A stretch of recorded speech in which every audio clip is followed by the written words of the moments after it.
tous. Pour ceux qui ne connaissaient pas l'espace Tech Academy depuis ce matin et toute la semaine, jusqu'à vendredi soir, on va dérouler un certain nombre de sujets en liaison avec les grands mouvements, les grandes évolutions du secteur auto. Alors, on a surtout parlé depuis ce matin, en fait, de vitrage, d'aide à la conduite. On a parlé de coopération entre constructeurs et équipementiers. Alors, c'est vrai parce qu'il y a un pôle de la tech ici, mais il y a aussi un village des énergies. Il y a l'Aver France, par exemple, qui fera une conférence d'ailleurs sur ce même pôle en fin de semaine.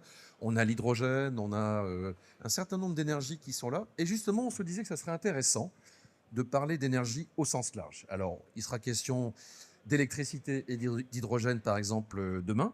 Mais moi, ce que je voulais, c'était montrer qu'il y avait d'autres énergies. Alors, il y a parmi les représentants ici, certains qui ont déjà exposé à Equipoto. C'est le cas d'Alexis Landrieux, par exemple, pour Biomotors. Et ça a été le cas également de la société Borel, il y a longtemps, qui connaît bien également le salon Equipoto. Donc, en fait, on va parler de biocarburants. On pourra parler éventuellement un petit peu d'hybridation, mais également du GPL, du GNV, et même mieux, le croisement entre l'hybridation, le GPL, le GNV et l'éthanol. Donc en fait, on peut avoir jusqu'à 3-4 énergies. Vous verrez que c'est possible. Donc les invités, je vous ai parlé d'Alexis. J'aimerais vous présenter, j'ai tenu vraiment à ce qu'ils viennent aujourd'hui, et c'est un personnage, Marc Tessier d'Orfeuille, le fondateur de Compublic. Alors, c'est pas un gros mot, Marc, de dire que tu es un lobbyiste. Tu le revendiques, je crois, haut et fort. Totalement décomplexé. Voilà, donc Marc, effectivement, il faut le savoir, a fondé un événement qui était les RIV, les rencontres internationales des véhicules écologiques. Alors, tu peux en dire un mot, ça se passait à Alès et à Paris, et beaucoup de monde est venu à cet événement. On l'a fondé il y a 14 ans. En effet, une année sur deux, c'était un pari d'emmener 600 à 800 personnes à Alès dans le Gard pendant 2 jours en première semaine de juillet pour parler de mixité écologique, d'énergie, de mobilité, avec le club des voitures écologiques et basé en effet sur toutes les énergies, bioéthanol, GPL, GNV et des constructeurs. On a été les premiers à recevoir la Tesla, la première Tesla décapotable sur place. On avait aussi des grands camions bioéthanol qui circulaient. Et on a eu l'immense chance, en fait, le succès est passé par le parrainage du prince Albert de Monaco. Qui est venu plusieurs fois. Qui est venu 4 fois là-bas. Pour l'anecdote, la première année, quand il était venu, le préfet était persuadé que c'était du bluff. Et donc, il était parti en vacances. Et puis, les services du protocole ont appelé en préfecture en disant qu'il faudrait quand même nettoyer l'hélicoptère, nettoyer la piste hélicoptère, parce que le prince va arriver demain. Il est rentré dardard. Il était très agacé contre nous. Mais c'était un succès. C'est un succès aussi grâce à un maire, Max Roustan, qui a laissé la main à Christophe Rivinc et qui avait ce pôle mécanique, en fait. Il a transformé une ville qui était une ville de charbon et d'aluminium. Il y a eu énormément de chômage. Il a décidé, j'investis dans ce pôle mécanique et on va faire essayer des voitures, quelles que soient les voitures, bien sûr de sport, mais aussi des voitures demain plus écologiques. Alors exactement, ça se passait sur ce circuit d'Alès, qui est d'ailleurs un circuit assez technique. Et il y a des grands champions qui sont venus, notamment je pensais à Romain Dumas qui a fait un record avec la voiture de Volkswagen tout électrique qui a fait Pikes Peak. C'est le genre de pilote qui est venu tourner sur ce circuit. Et tu l'as dit, donc des camions, enfin tout un tas de véhicules. Et franchement, c'était presque un peu le Davos quelque part de la mobilité multi-énergie. On a eu et la présidente et le président de la COP 22 qui sont venus juste après sur place. Donc en effet, des personnalités de très haut niveau, des Marocains, des Ivoiriens, des Singapouriens qui sont venus nous rencontrer, des Luxembourgeois, pour dialoguer avec beaucoup de politiques qui venaient pour jouer aux boules le soir, mais aussi pour écouter. Ça, c'est les charmes d'Alès, il faut connaître. Et mieux comprendre la mixité énergétique qui était proposée et qui a toujours été notre ligne de conduite avec le Club des voitures écologiques, qu'on a porté en fait au départ avec le disque vert, offrir 2 heures de stationnement gratuit à l'ensemble des véhicules propres, bioéthanol, GPL, GNV, hybrides, même petites voitures comme les Smart à l'époque, parce qu'elles étaient moins polluantes puisque plus petites et se garant plus vite dans les villes. Et on a porté pendant des années cette volonté de la mixité. Je crois que c'est l'objet de ta rencontre aujourd'hui. Exactement. Donc, je parlais des rives et donc Alexis, tu peux en dire 2 mots puisque tu as. Oui, tout à fait. été un participant actif. Exactement. C'est 14 ans aussi que Biomotors a été créé et au travers de Marc et de cette initiative. Je me rappelle d'ailleurs une très belle anecdote et qui effectivement témoigne à quel point il est important de coordonner finalement ce que les privés sont capables de déployer en termes de stratégie avec finalement les pouvoirs publics. Et je me souviens, c'était François de Rugy la première fois où sur le circuit d'Alès, il a découvert le système de conversion pour permettre à un véhicule essence de rouler au bioéthanol. Et il y avait une loi qui venait d'être rédigée indiquant qu'ils allaient abattre de 40% le CO2 sur les véhicules d'origine éthanol. Oui, mais d'origine, ça voulait dire construit par un constructeur d'origine. Et lorsqu'on lui a expliqué comment fonctionnait un boîtier, eh bien, il a pris pleinement conscience que si on laissait d'origine, ça bloquait finalement les boîtiers éthanol pour cette exonération. Donc d'où l'intérêt de ces rives qui, effectivement, c'est des très très bons moments. Puis pendant cette période-là, le kit bioéthanol a été légalisé, alors qu'à l'époque, je ne sais plus en quelle année précisément, mais je sais que tout au début, ce n'était pas encore le cas. C'était 2017, c'était un grand travail de 2015 jusqu'à 2017, on était loin d'être sûr d'y parvenir, et ça a été évidemment ce qui a permis de démocratiser le succès du bioéthanol, qui est aujourd'hui disponible dans une station sur 2 quasiment en France. Alors, c'est important de parler des rives parce qu'effectivement, c'est une manifestation qui a beaucoup fait pour la mixité énergétique. Et aujourd'hui, le moins qu'on puisse dire, c'est qu'on en parle moins de cette mixité. On parle beaucoup d'électrique, avec des inconnus d'ailleurs par rapport au soutien fiscal dont peut bénéficier aujourd'hui cette énergie. Comment, Marc, vous voyez finalement cette évolution et j'allais dire ce flou politique, parce que bon, quelque part, les autorités publiques en France sont assez fluctuantes par rapport aux énergies. Je pense que c'est le moins qu'on puisse dire. Alors, on en parle moins parce que la mixité, ça n'était pas dans la culture politique. D'abord, si on regarde avec du recul, Dominique Voynet, c'était le GPL, Thierry Breton, c'était le bioéthanol, puis est arrivé Borloo pour l'électrique, puis ensuite on a continué sur l'électrique, mais les spin doctors des ministres leur disaient, pour bien vous comprendre, il faut une énergie par ministre. Alors, donc c'est pas de la mixité. Et puis tout à coup, il y a De Rugy qui arrive, qui vient, je lui dis, mais François, la mixité, ça peut être un programme politique.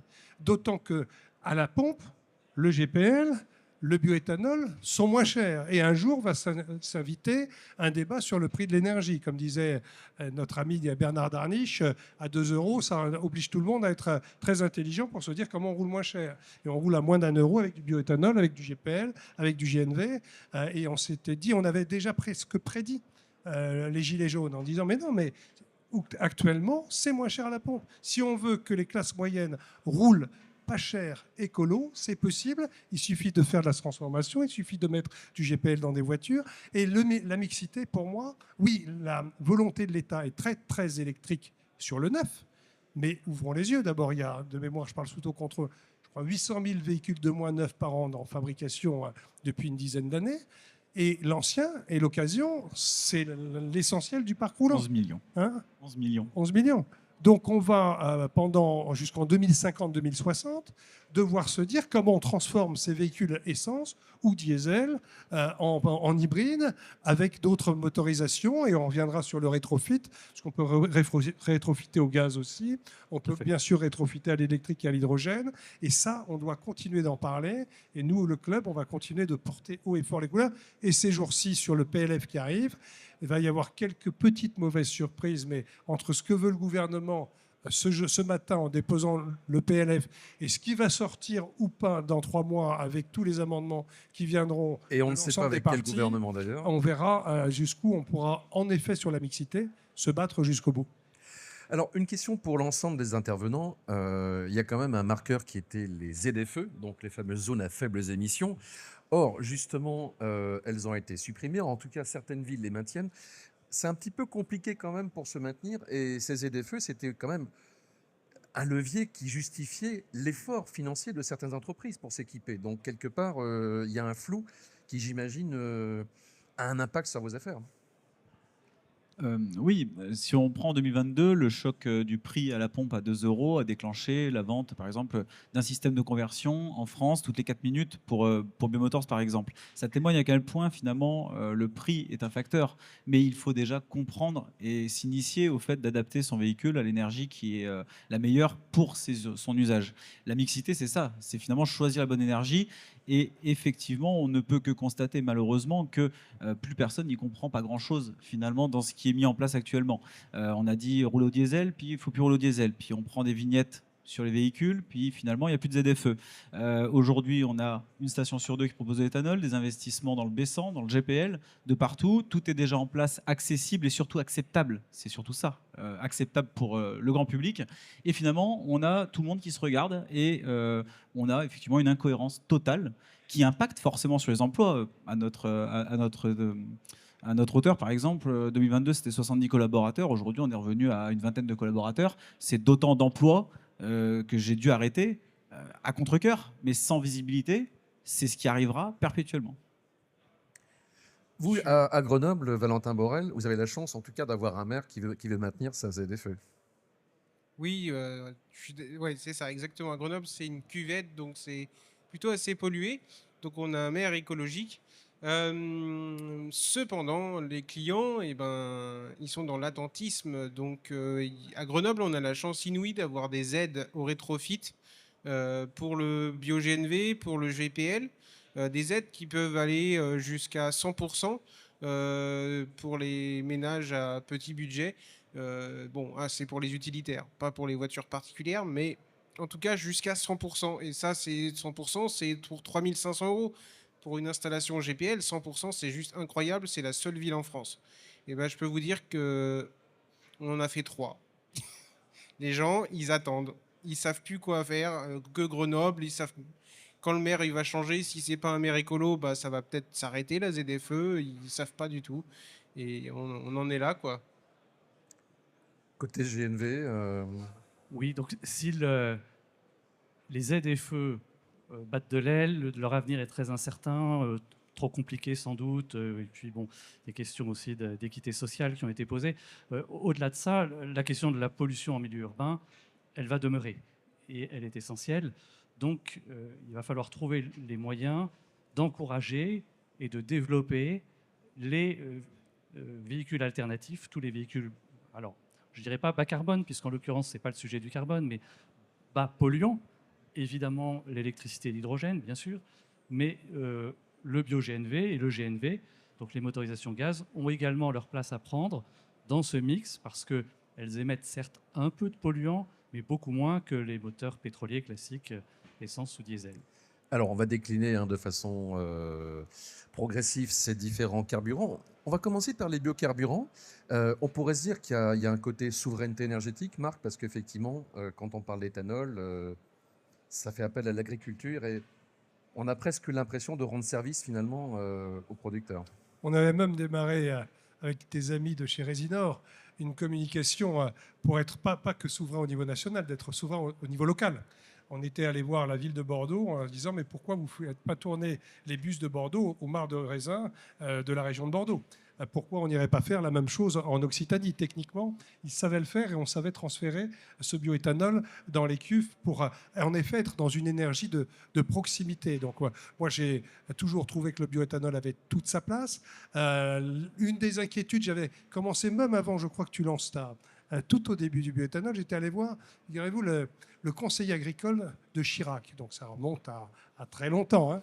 Et il m'avait dit, oui, mais Marc, la difficulté, ce qui n'était plus le cas maintenant, c'est que si on aide le bioéthanol, il va venir obligatoirement du Brésil. Donc, puisque tu parlais de souveraineté. Donc, bien sûr, il y a l'approvisionnement, d'où va venir l'énergie qu'on va pouvoir mettre. Aujourd'hui, avec l'utilisation des résidus, on est en situation de produire notre propre bioéthanol. Et pour moi, il doit faire partie de la palette des outils, en effet, disponibles. Et on était allé assez loin, au-delà de 2017, de la légalisation.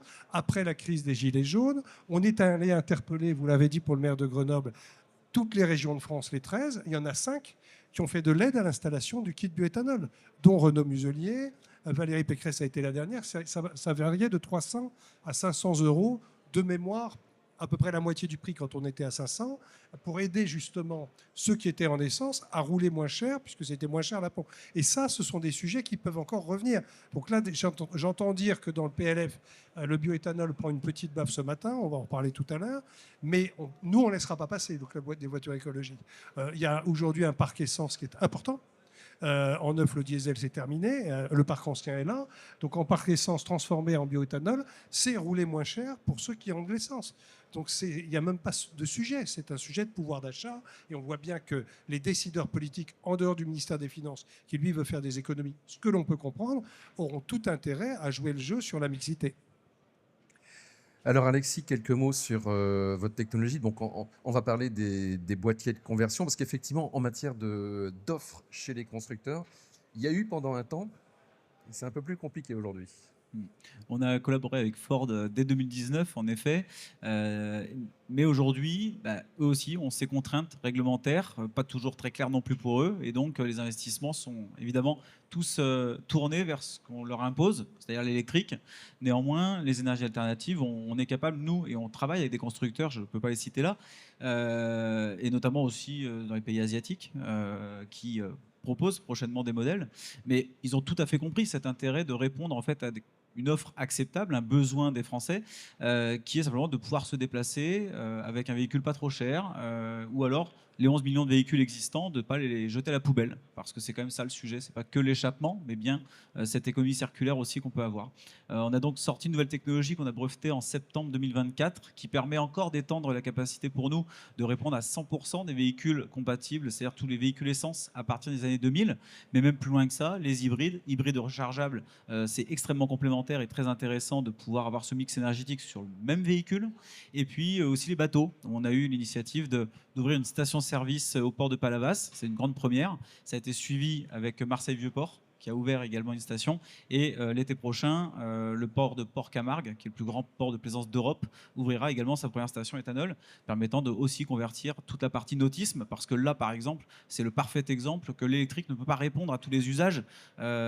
L'électricité ne fait pas bon ménage avec l'eau, ça on le sait tous, mais même globalement, Claude François en sait quelque chose. l'autonomie d'un bateau, le couple nécessaire, on est loin de pouvoir y répondre encore avec l'électrique, encore plus dans la plaisance légère. Donc pour vous, c'est une diversification quelque part. En fait, c'est une diversification dans la solution, là, depuis très longtemps. Moi, j'ai créé il y a 14 ans, je vous l'ai dit, mais en fait, la première fois que j'ai entendu, alors c'était pas Chirac, mais moi, c'était C'est pas sorcier à l'âge de 13 ans. Et le reportage s'appelait Rouler plus propre. Il parlait déjà du GPL, de l'éthanol. Et d'ailleurs, Rouler plus propre, c'est devenu slogan en clin d'œil à C'est pas sorcier de Biomotors. Alors, on va évoquer votre offre chez Borel. On va regarder la slide qui concerne donc le 85, parce qu'effectivement, vous faites beaucoup de choses chez Borel, Oui, merci. mais Exact. c'est possible aussi chez vous de faire de la conversion au bioéthanol.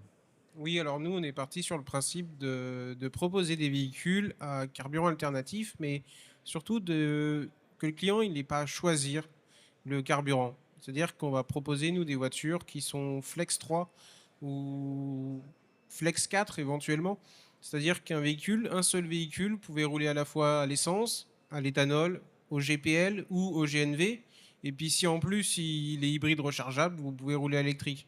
Donc par exemple, on a un fourgon sur Ford qui lui donc est hybride rechargeable, essence hybride rechargeable, et sur lequel on a installé un kit éthanol et un équipement en gaz au choix pour le client.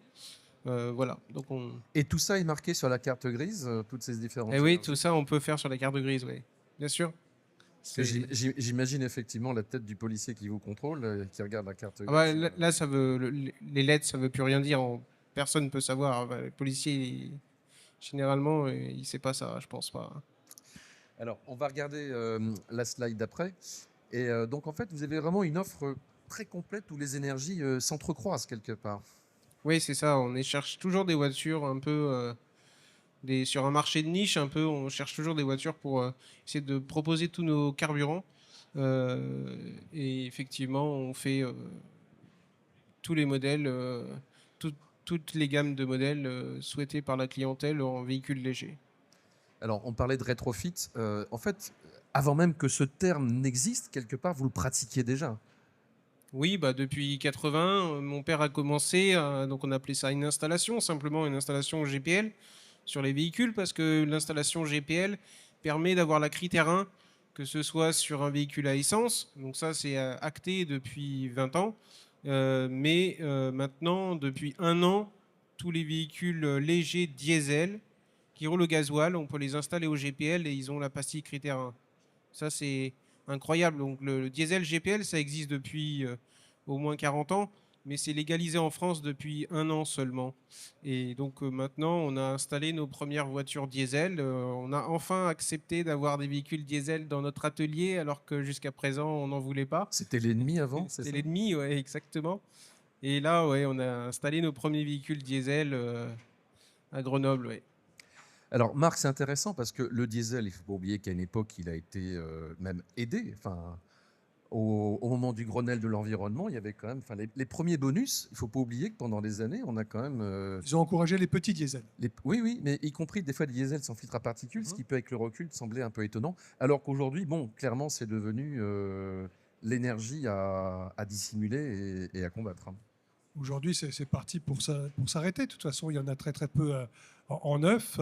Le diesel pollué, et puis tu parles du filtre à particules, mais je me souviens aussi de ces débats avec un de tes confrères journalistes qui nous disait que, très bien, mais quand le filtre il a 30 000 km, il ne filtre plus rien du tout. Donc, mais on oublie de dire aux gens qu'il faudra le rechanger. Alors, les grands constructeurs allemands intégraient ça et le changer automatiquement dans le suivi. Et donc, c'était aussi un de ces problèmes. Oui, avec des filtres à particules neufs, sur des véhicules neufs, il y avait une baisse très claire de pollution. Sauf que sur tous les véhicules anciens, au bout de 30 000 km, personne ne pensait à rétrofiter le pot d'échappement pour en mettre un nouveau. Donc, le problème de la pollution dans la ville, tu l'as dit tout à l'heure, il est toujours aussi réel. Il a un tout petit peu diminué parce que le parc est en train, en effet, de s'électrifier. Mais le sujet politique, puisque tu parlais des ZFE, post-Gilets jaunes, les choses ont quand même beaucoup changé. Là, c'est le lobbyiste qui s'exprime. Malheureusement, il y a d'autres éléments qui sont arrivés entre-temps. La guerre en Ukraine. On parle plus de réarmement que d'environnement dans les débats politiques nationaux. C'est un fait. Et on peut le comprendre par rapport à la situation. Donc le sujet de l'environnement est descendu d'une pile. Le sujet des ZFE, il s'est pris une grosse baffe avec les gilets jaunes. Donc la plupart des maires se sont dit, au départ, ils se disaient, je vais me faire élire par les écolos dans la ville, je vais faire une ZFE, c'est pas bien que ce soit polluant. Puis tout à coup, vous avez les classes moyennes qui descendent dans la rue en disant, on n'a pas les moyens de se payer tout ça. Vous en avez quelques-uns qui installent des kits bioéthanol ou qui les bonus, mais on arrive à un moment compliqué, en effet, d'un croisement où l'État est totalement déchiré sur ses grandes orientations. On voit bien que les populistes qui sont en train d'arriver ici, Trump par ailleurs, et même aujourd'hui la droite européenne, essayent de faire reculer sur les objectifs de l'électrique. Et beaucoup de grands constructeurs ont demandé de poser ces objectifs parce qu'on ne suit pas. Et pour l'instant, un des risques du tout électrique, c'est d'aider énormément les Chinois à envahir tous les marchés. Donc tu parlais de souveraineté, je terminais par la souveraineté. Alors, ce qu'il faut savoir, c'est que les constructeurs qui communiquent beaucoup sur l'électrique ou l'hybride, sur certains marchés, l'Amérique latine, tu parlais du Brésil, mais c'est vrai qu'ils proposent des véhicules flex-fuel là-bas et donc du biocarburant. Juste pour revenir sur le diesel, et c'est pas pour défendre cette énergie, mais il y a aussi des alternatives avec du bio, avec du HVO, donc le fameux diesel bleu, entre guillemets. Est-ce que ça vaut la peine, en tout cas par rapport à un parc existant, encore une fois, finalement de laisser un peu une porte entrouverte pour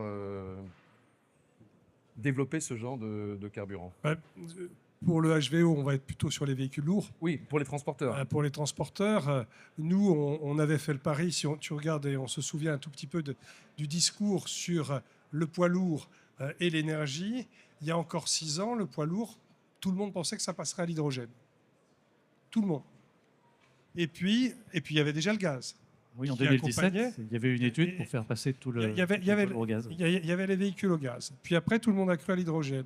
Puis après, les constructeurs, et deux notamment constructeurs de poids lourds, se sont aperçus, je l'ai noté parce que ça m'a marqué dans ma vie de lobbyiste, que le droit social pouvait croiser la borne de recharge, puisque un chauffeur doit s'arrêter toutes les 4 heures.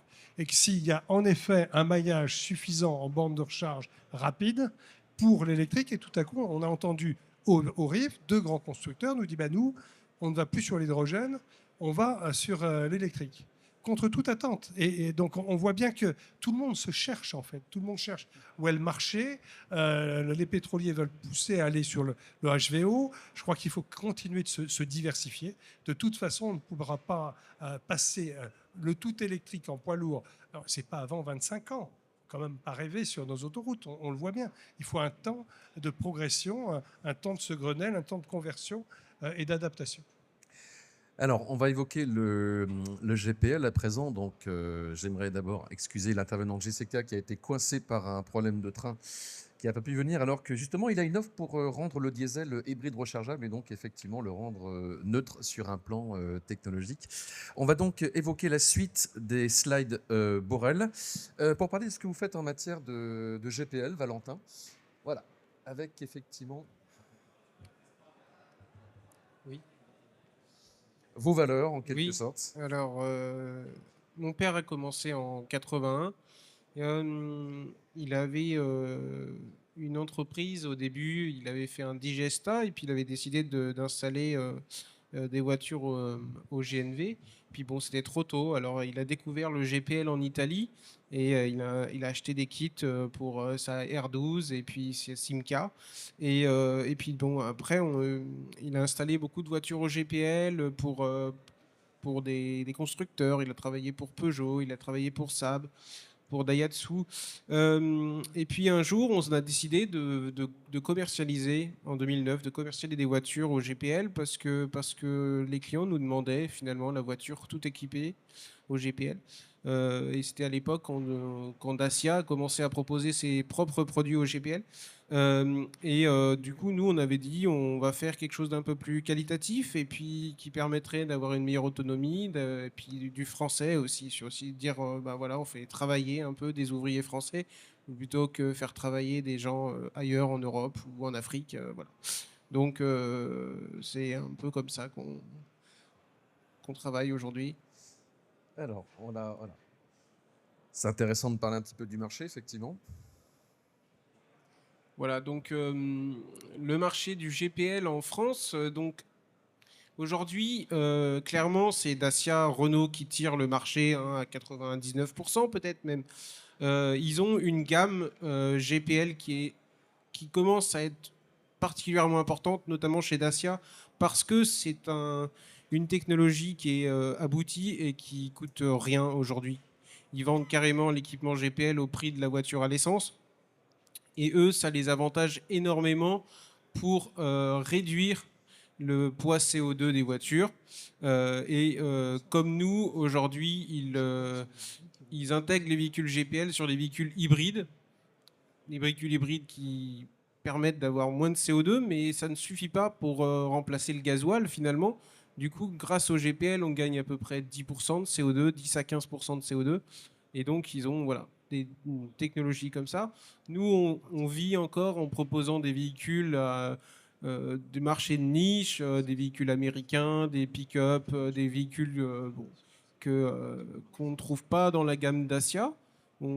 Et puis des voitures au gaz naturel aussi.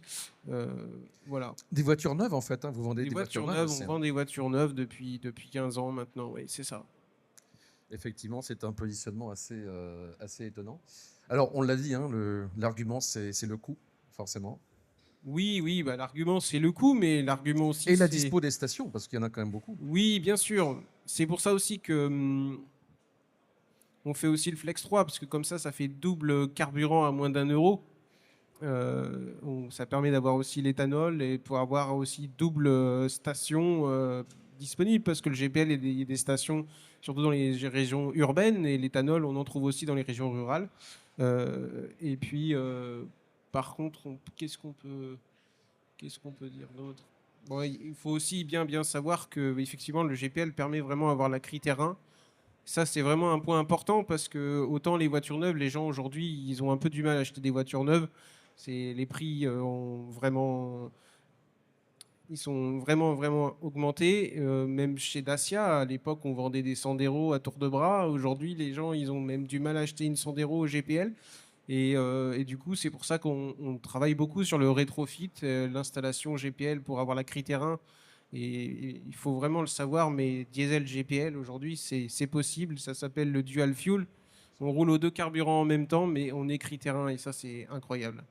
Alors j'en profite pour un petit point d'actu, mais la nouvelle Clio 6 a une version GPL. Alors c'était le cas de l'ancienne, mais en tout cas avec une motorisation plus performante. Et à boîte Sur- automatique. C'est Exactement. ça que les gens demandaient aussi. Ce qui est un vrai progrès. Je serais curieux de savoir, sur un plan matériel, comment ça marche pour faire ce Flex 3, Flex 4 ça se compose de quoi en fait votre offre technique? Pour qu'on Simplement, comprenne bien. on ajoute un kit éthanol Borel ou éventuellement d'autres fabricants de kits éthanol. On n'a pas tout développé, tous les kits. Mais, et puis, donc un kit éthanol, c'est un calculateur supplémentaire et un calculateur GPL en plus, avec un réservoir GPL. Donc la voiture, elle a 2 réservoirs, double autonomie, 12 double autonomie à moins d'1 € le litre. Je suis venu aujourd'hui en voiture. Ma voiture, j'ai fait le plein de GPL et d'éthanol à Grenoble. Je vais faire l'aller-retour. Bon, j'ai pas roulé à 130, j'ai roulé un peu plus vite quand même pour arriver, hein. On répétera rien. Qu'est-ce que ça vous inspire, Alexis, ce mariage éthanol, GPL, GNV On a clairement la même conviction, je pense, Borel et nous. C'est clairement, aujourd'hui, c'est accessible. On l'a vu, que ce soit pour l'équipement GPL qui est devenu abordable et qui peut être au même prix qu'un véhicule essence. L'éthanol, c'est pareil. Aujourd'hui, par la volumétrie et par notre expérience, on est sur des tarifs installés aux alentours de 700 €. On a 1 € d'économie par litre qui est réalisé. Faites le calcul, c'est 50 € par plein d'économiser. Clairement, moins de 10 à 15 pleins, c'est amorti. Donc, il n'y a pas de débat sur ça. Et surtout, moi, c'est mon cas. Je travaille à 6 km du bureau. Donc, démarrer un moteur thermique tous les jours, ça n'a aucun intérêt. C'est pourquoi j'ai pris un véhicule hybride rechargeable. J'ai le photovoltaïque sur le toit du bureau. Tous les jours, je recharge mon véhicule. Par contre, je fais quand même 40 000 km à l'année. Donc, j'ai fondamentalement besoin d'avoir mon moteur thermique, donc l'accès à de l'éthanol et à finalement un usage qui est le mien. Je ne peux pas faire 40 000 km à l'année en m'arrêtant quand j'ai un trajet à faire. Voilà, je ne roule pas non plus à 130, mais globalement, c'est vrai que je ne m'arrêterai pas 2 heures pour faire le plein. C'est juste un Red Bull, le plein, et je repars. Voilà, donc non, je ne vais pas passer 1 heure à la pompe. Voilà, on n'oppose pas les énergies, elles sont complémentaires. Je propose qu'on évoque le GNV avec vous. Régis Gagnon, vous êtes le secrétaire général de France Mobilité Biogaz. On va charger les slides qui se rapportent à vous. Et on va donc parler de ce marché qui est un peu plus méconnu. Enfin, on en parle moins, sauf dans le camion où c'est effectivement quelque chose qui est assez présent à l'esprit des industriels. Alors en France, oui, c'est une énergie qui est plutôt aujourd'hui très fortement orientée sur le transport lourd. À une exception, c'est les voitures Borel quand même. Mais sinon, en effet, c'est plutôt les caribus d'un côté pour le transport de voyageurs, les camions côté transport de marchandises. Et donc c'est une énergie de tout le mix dont on parle depuis le début, mais on est très favorable au mix en tant que tel, hein. Nos adhérents, les acteurs de notre filière, sont très souvent des acteurs du mix. On a les énergéticiens qui distribuent toutes les énergies, on a des constructeurs de véhicules qui, là aussi, ont toutes les motorisations, de l'électrique au diesel, en passant par le GNV, bio-GNV. Et puis, de la même façon, nos adhérents qui représentent les filières de transport sont également comment dire, eh bien, ils vont sur l'une et l'autre énergie. Donc, on défend fortement le mix. Et surtout le biogaz, puisque donc Et là, surtout on le parle bio-GNV. d'un gaz vertueux. Complètement, qui décarbone à 80%, c'est-à-dire autant qu'un véhicule électrique chargé avec une électricité française, essentiellement nucléaire et puis bas carbone par ailleurs, hein, que ce soit avec l'hydraulique ou les renouvelables. Mais en tout cas, moins 80% en moyenne, voire plus. Donc le bio-GNV est une solution extrêmement crédible. C'est un biocarburant en fait. Donc on parlait de l'HVO, ou on peut parler le 85 ou le B100, pourquoi pas.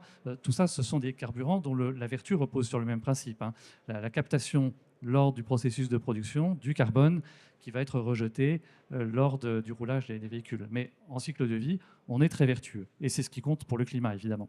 Alors, on va continuer à dérouler peut-être. Et donc, c'est une filière qui reste dynamique, que ce soit au niveau des véhicules, puisqu'on a désormais plus de 40 000 véhicules qui roulent au gaz en France, dont une majorité de véhicules lourds. Ça représente quand même quelque chose, hein, c'est pas rien. C'est 5 TWh d'énergie, pour moitié verte, puisque vous disiez bio ou pas bio. Aujourd'hui, on est à moitié bio, avec la vocation à devenir bio très rapidement à 100% d'ici le début des années 30. Et puis, du côté du réseau de maillage, on a également quelque chose de très structuré, puisqu'on a près de 800 points de vente. Si on additionne les points de vente privés essentiellement les dépôts, que ce soit des bus ou des flottes de camions, et les points de vente publics, qui sont près de 400. Donc on a tout un écosystème qui est en place, une énergie mature, qui, en termes de TCO, pour le propriétaire, est tout à fait cohérent. Et puis avec des perspectives quand même de pouvoir jouer un rôle vertueux dans la transition et d'être l'une des briques d'une mobilité décarbonée dans les prochaines années. Les stations donc au GNV, qu'utilisent donc les poids lourds, elles peuvent être utilisées aussi par des propriétaires de voitures Oui, bien sûr, à GNV. absolument. Ça, c'est plutôt une bonne chose. C'est pas forcément très connu d'ailleurs, mais Oui, c'est un peu confidentiel, mais ça n'est pas moins vertueux pour autant. Et c'est vrai, encore une fois, que le développement, la dynamique, elle est plutôt sur le marché des véhicules lourds. Ensuite, voilà, la maison Borel est pour nous un exemple à suivre. Hein. C'est vraiment, bon, je vais le dire maintenant, j'avais prévu d'en parler à la fin, mais c'est vraiment une entreprise qui est complètement vertueuse parce que ce sont une entreprise qui croît depuis des décennies et avec constance, et qui est positionnée pour apporter des solutions vertueuses. Et en même temps, c'est une entreprise super innovante. Donc, c'est vraiment un bel exemple à saluer, qui, pour le gage de sa réussite, a quand même la possibilité de s'appuyer sur un écosystème lui aussi intéressant autour de Grenoble. On parlait de la mairie de Grenoble, mais il n'y a pas que. Il y a l'agglomération et puis il y a un certain nombre d'autres entreprises vertueuses tout autour. Ça fait un écosystème très vertueux. Et Borel, pour nous, c'est vraiment un symbole tout à fait intéressant. mon cher Marc, je me rappelle que des voitures au gaz, au Rive, il y en a eu. Il y en a eu beaucoup, et des GPL, et des GNV, bien évidemment. Juste pour une petite anecdote, parce que avant de créer le Club des voitures écologiques, on a travaillé tout au départ pour Primagaz. Moi, je suis un ancien élu de Paris, et les industriels, ils ne pensent pas à la réalité de la voiture au quotidien.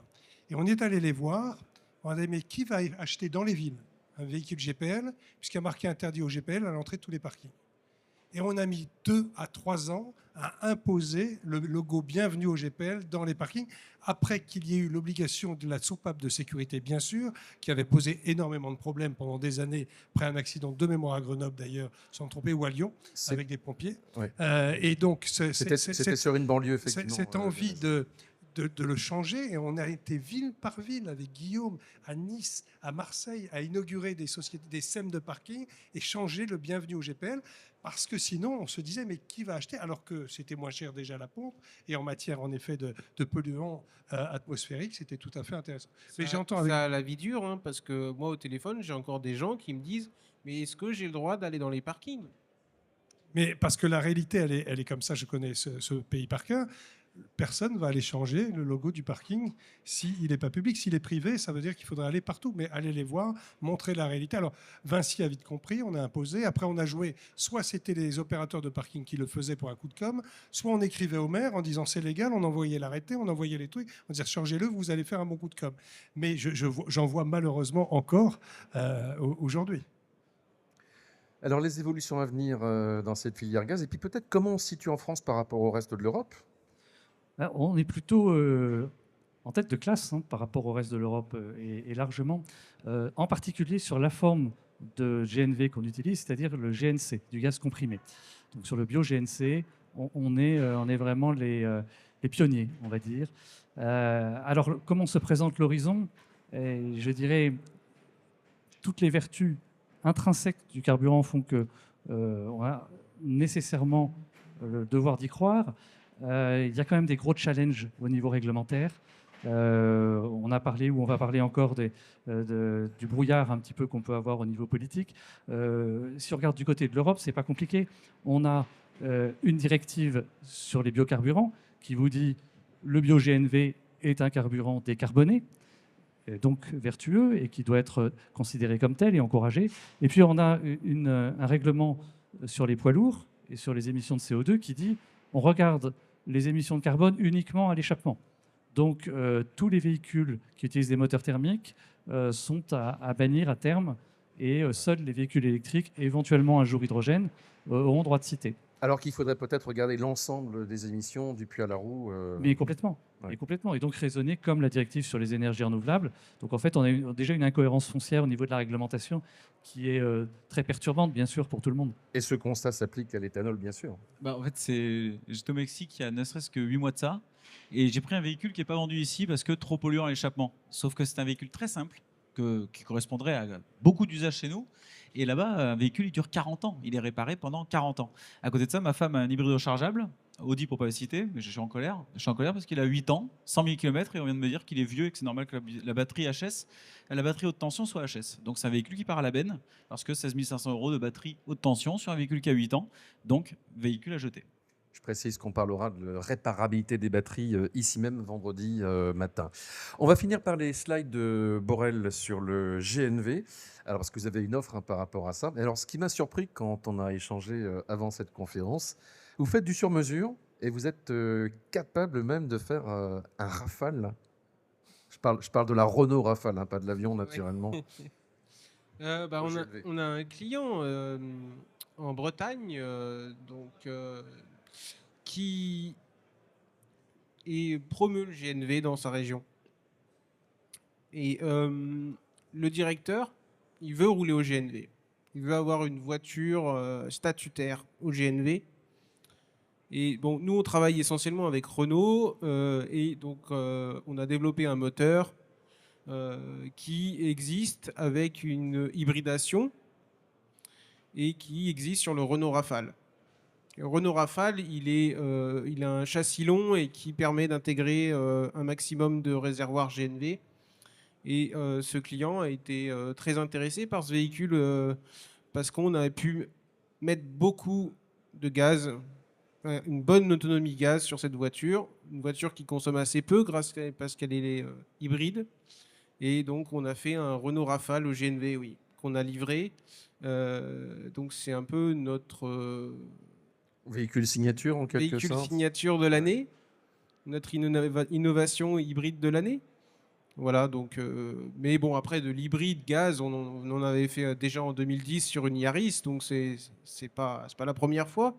Mais effectivement, ça permet de montrer que même les voitures les plus sophistiquées qui arrivent sur le marché, on peut encore proposer une adaptation, une rétrofit et faire fonctionner le véhicule normalement.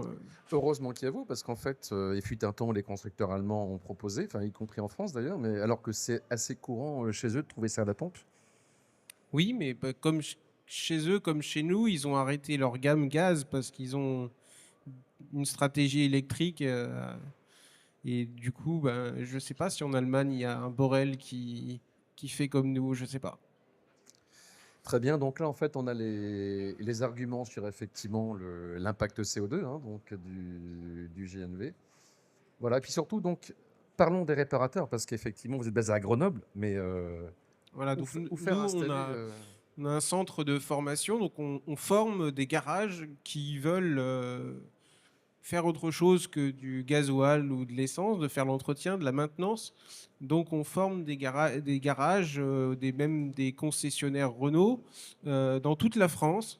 Donc on a un réseau national qui permet de faire l'entretien, la réparation des véhicules, de nos véhicules qu'on a installés et vendus à nos clients. Alexis, également des installateurs, des partenaires. Oui, la réglementation depuis 2017 impose donc que les installateurs évidemment soient habilités, au même titre que les boîtiers soient homologués. Donc on a un réseau d'environ 600 installateurs aujourd'hui, permettant de proposer partout en France la conversion du boîtier éthanol.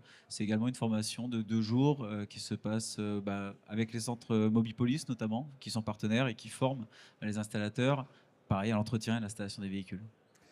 Alors, mon cher Marc, on arrive au terme hein, de cette session. Donc, on le voit, il y a toujours l'envie, il y a toujours des acteurs en fait qui se mobilisent pour que cette mixité énergétique puisse avoir lieu. Le tout, c'est en ces temps troublés la difficulté de faire parvenir ce message à ceux qui peuvent encore décider. Bon, pour l'instant, ils ont d'autres chats à fouetter pour savoir s'ils vont rester ou se faire réélire. On a des élections présidentielles peut-être dans 1 an et demi ou avant. Donc c'est un bon tempo pour faire remonter des messages justement sur la mixité. Moi, me réjouis de découvrir tout ce que vous faites, parce que de s'apercevoir qu'en fait, quand on a envie, on peut mettre 4 énergies dans un véhicule, le passer à l'hybride. Moi, j'ai toujours été pro-hybride. Et puis, il y avait un grand constructeur dans le nord de la France qui... la France est mis à genoux pour venir faire des véhicules hybrides en Eh oui, France. Toyota. Et qui, aujourd'hui, ont failli les sortir des critères, parce que c'était pas la... donc, ils se disent, mais il y a quelque chose qui ne va pas. On doit rester dans cette mixité. J'ai toujours cru en l'hybride par rapport aux ZFE, parce que si tu roules en électrique dans la ville, donc là, on ne pollue plus la ville et on sort avec des carburants alternatifs à l'extérieur, ben c'est bien sûr mieux pour la planète. Donc j'étais persuadé même que, tu l'as dit, il y a des gens qui ont besoin de rouler beaucoup et qui doivent repasser à l'essence ou au bioéthanol ou au gaz sur des parcours plus longs. Et cette mixité-là ou ces solutions-là me semblent adaptées encore pour de très longues années. Et puis je reviens là-dessus, même si on était dans le neuf en 2035, que sur l'électrique chez les constructeurs, je pense que ça rebougera un tout petit peu. Je rappelle que Jean-Luc Fugit a interpellé l'Europe par ailleurs, puisqu'on a dit que c'était la fin du moteur thermique. Et lui, il a dit non, il faut que ce soit la fin du moteur à énergie fossile, ce qui est un autre sujet, puisque peut-être qu'un jour... Ce qui paraît plus pertinent d'ailleurs. Plus pertinent. Donc ce cap-là peut à nouveau bouger, et je pense que ce sont les consommateurs, mais aussi l'interpellation des décideurs publics. Tant que le bioéthanol, le GPL et le GNV sont moins chers à la pompe, ne pas promouvoir aujourd'hui dans un pays où le pouvoir d'achat est essentiel, c'est un vrai problème, de passer par ces solutions pour aider tout le monde à rouler, je pense que politiquement, ça reste très recevable. Donc continuons de nous battre pour la mixité. Et voilà, des paroles de bon sens. Merci à vous pour avoir été présent cet après-midi. Je regrette qu'il y ait eu un petit peu moins de monde qu'on en a eu toute la journée. Mais en tout cas, ça valait vraiment le coup de plaider cette cause. Merci à toi, mon cher Marc. Merci à Alexis Landrieux. Merci à Régis Gagnon. Et Valentin, attention à ne pas rouler trop vite sur la route du retour à Grenoble. Merci à vous, bonne fin de journée. Et on se revoit demain ici sur la Tech Academy.